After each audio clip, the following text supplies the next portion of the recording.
Hello everyone, we've got one of these tricky solving differential equation questions here. It says water flows at a constant rate into a large tank. The tank is a cuboid with all the sides of negligible thickness. The base of the tank measures 8 meters by 3 meters and the height of the tank is 5 meters. There is a tap at a point T at the bottom of the tank as shown in figure 5. At time t minutes after the tank has been opened, the depth of the water in the tank is h meters. Water is flowing into the tank at a constant rate of 0.48 meters cubed per minute.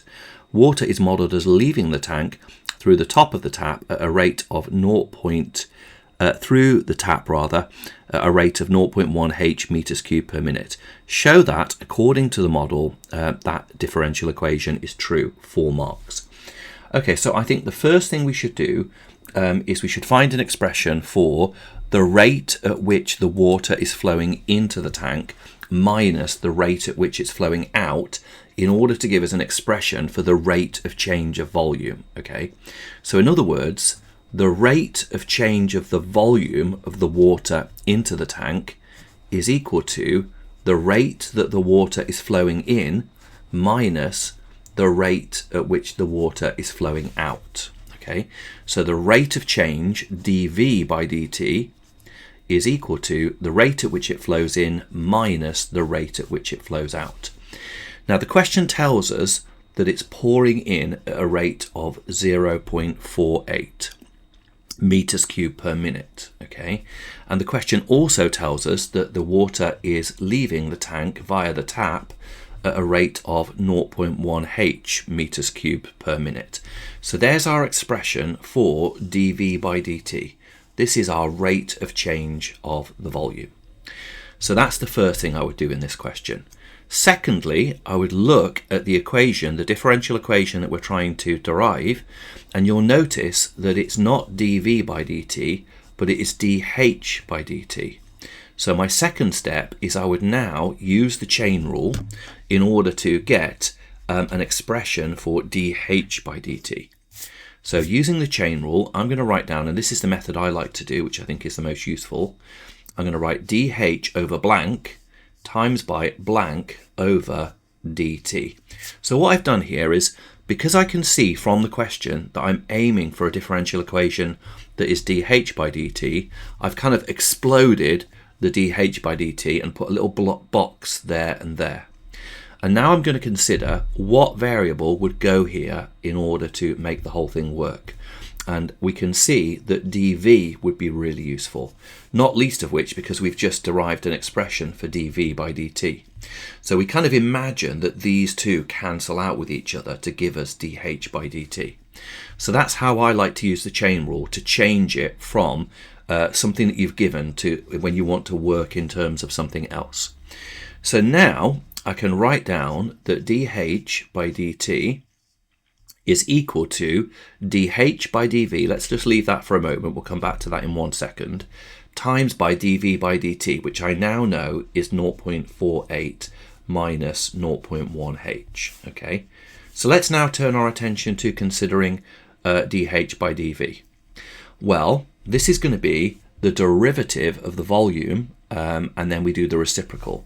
So let's think about an expression for the volume of the tank. Okay, so the volume of the water in the tank at any given time is going to be 3 times 8 times h.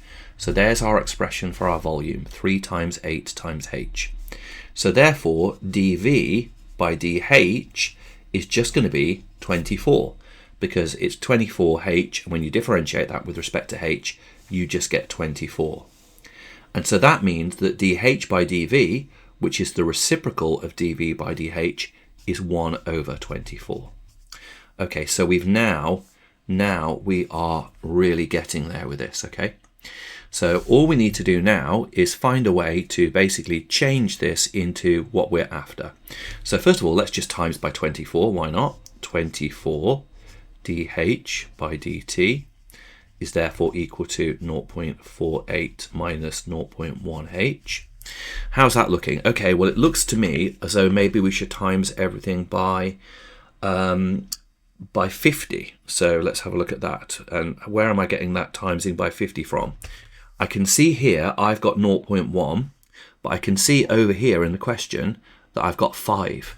So I'm now going to times everything by 50. Okay, so if I write there, times by 50. So timesing every part of this equation now by 50. 24 times by 50 is 1,200, so that's looking really good. dH by dt. And then 0.48 times by 50 is 24 minus 5h. And you can see that we've basically now derived the expression that we were after. So I'm going to write as required there. Okay, so let's just review the steps. I started off this question by finding an expression for the rate of change of volume. I then looked at the differential equation that we were being asked to derive, saw that I perhaps could use the chain rule in order to get a differential equation for that. Then I subbed in the expression that I'd got. I thought about the volume, I differentiated that. I thought about how am I going to get my dH by dV, put that in, and then it was just a question of rearrangement. Okay, so that's our part A done for 4 marks, so that's quite nice. Now, part B, it says, given that when the tap was opened, the depth of the water was 2 meters.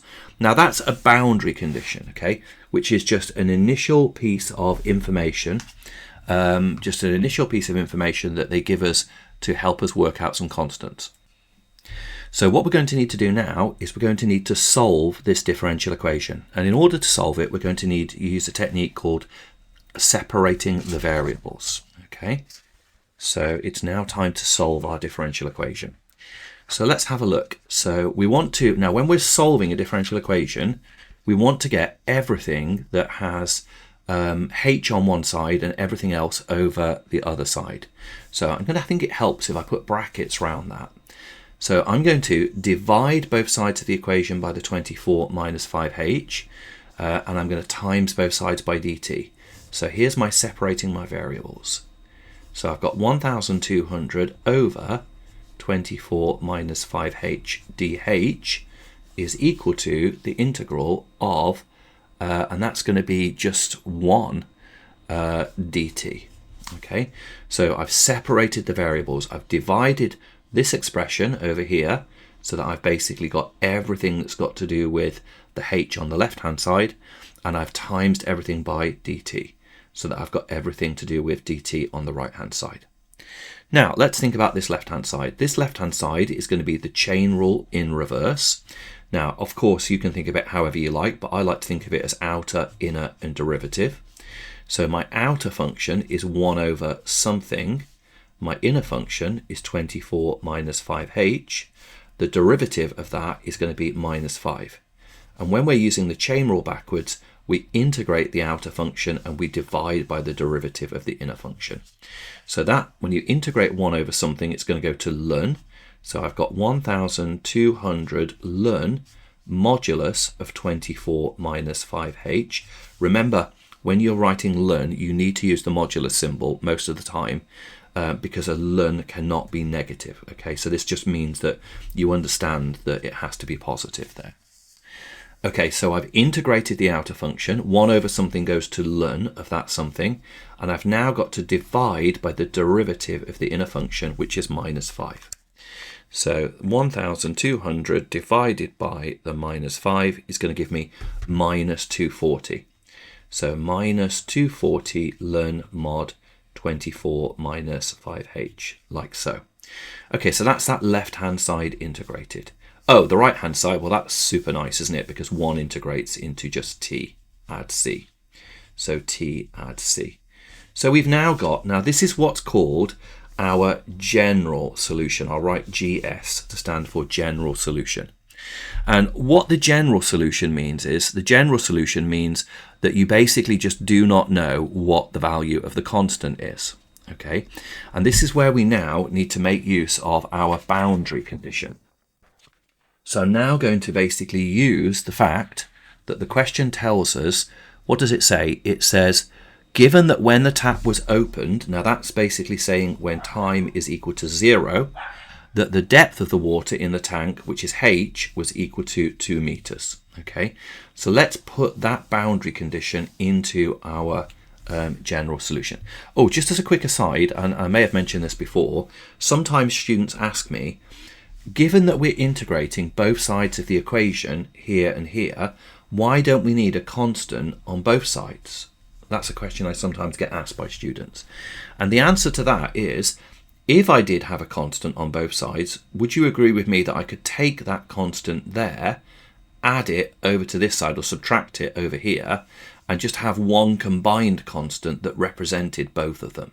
And that's why you don't need to add a constant to both sides, because if you add a constant to one side, there will be some value of that constant that's the same as though you added c to both sides. Okay, just thought I'd explain that because sometimes students do wonder about that. Right, let's sub in our boundary condition now. Okay, so we've got into our general solution. So minus 240 ln mod 24 minus 5 times by 2 is equal to 0 plus c.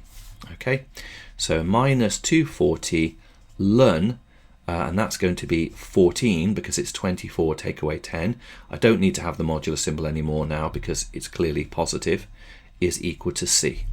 So I've now worked out what my c is, and that means that I can now have my what's called a particular solution. So my particular solution is minus 240 ln mod 24 minus 5h is equal to t, and c we found is minus 240 ln 14. Okay, and I'll write here ps to show that this whole thing is our particular solution. Okay, so now we've got our particular solution, we now just need to rearrange this to make h the subject. And this whole thing we're doing here is A* stuff, really tricky, and it's worth 6 marks. Let's add this over across to the left-hand side. So I've now got 240 ln 14 minus 240 ln 24 minus 5h is equal to t. Now we can take out the 240 as a common factor, and we can use our laws of logs here to express this as a quotient. Okay, so this is now going to be 240 ln of 14 divided by 24 minus 5h. Put that symbol there. Again, is equal to t. So all that's happened is I've factorized out 240, and then I've used the laws of logs. We've got a subtraction, and remember, when you've got logs with a subtraction, it changes into a fraction, into a divide there.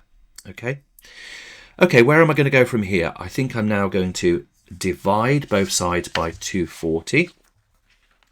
Okay, they are very long-winded, but these questions, this is where the A* is to be had, in my opinion, you know, being able to do questions like this. So we've now got ln mod 14 over 24 minus 5h is equal to 1 over 240t. Now, we're at the stage now where we can now reverse the logs, because we've got ln of something equals something. So I can now write 14 over 24 minus 5h is equal to e to the 1 over 240t. And now it's just a question of rearranging now to make h the subject. So let's multiply both sides by this. So 14 is equal to 24 minus 5h times by e to the 1 over 240t. Let's now expand our bracket. Okay, so we have 24e to the 1 over 240t minus 5h times by e to the 1 over 240t. Right, where are we going to go from here? I'm going to add this whole part over to the left-hand side and take that over to the right-hand side. And if it's okay with you, I'll do those 2 steps in one go. So that's 5h e to the 1 over 240t equals 24e to the 1 over 240t minus 14. Okay, so all that's happened is that's come over here, there it is, and this one's come over to the right, there it is as well. Okay, we're getting close now. So now all I need to do is divide everything in this expression by 5e to the 1 over 240t.